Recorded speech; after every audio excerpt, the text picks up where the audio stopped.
na sklo, na plasty a podobně ve Veverských Knínicích a okolních obcích mají kontejner na dětské plínky, které pan Kokolia posléze zpracovává do úžasného kompostu. On to hned, já jsem viděl na fotografii jeho zahradu a říkal jsem si, chudák chlap, takových krtin. Není pravdou, mi to vysvětlil, skutečně on pečlivě, jakmile kompost dozraje, ani o chvíli ho nedrží déle, protože když je přetržovaný kompost, hrozí mineralizace a ztráta těch humusových složek. Takže on okamžitě rozváží, ale rozhrabává až později, až zbyde čas.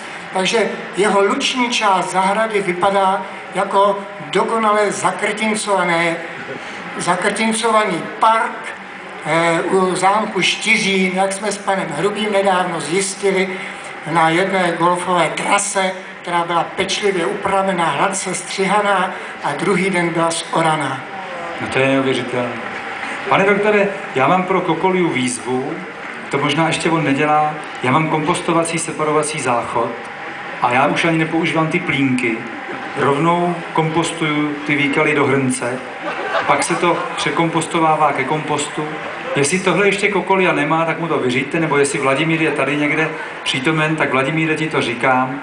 Ještě ti chybí doma separační kompostovací záchod, který mám já doma, prověřuji ho, je to ověřené, funguje to krásně. Já si myslel, že ho nabízíte, takže by se, ne, že by se od vás vezl trusovod až do Veverských Knínic. Můžeme udělat trusovod. Jo, trusovod a na konci by byly Kokoliovy kompoty a na začátku Duškův trus. Ano, výborně, trusovod, děkuju pěkně.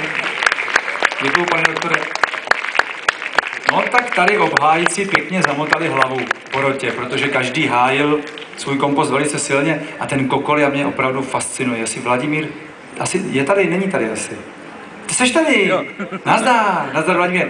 Prosím vás, tak se podívejte, jak vypadá Vladimír Kokolia, který měří teplotu kompostu. Tamhle je. Hele, a co se dělá, když má kompost zvýšenou teplotu?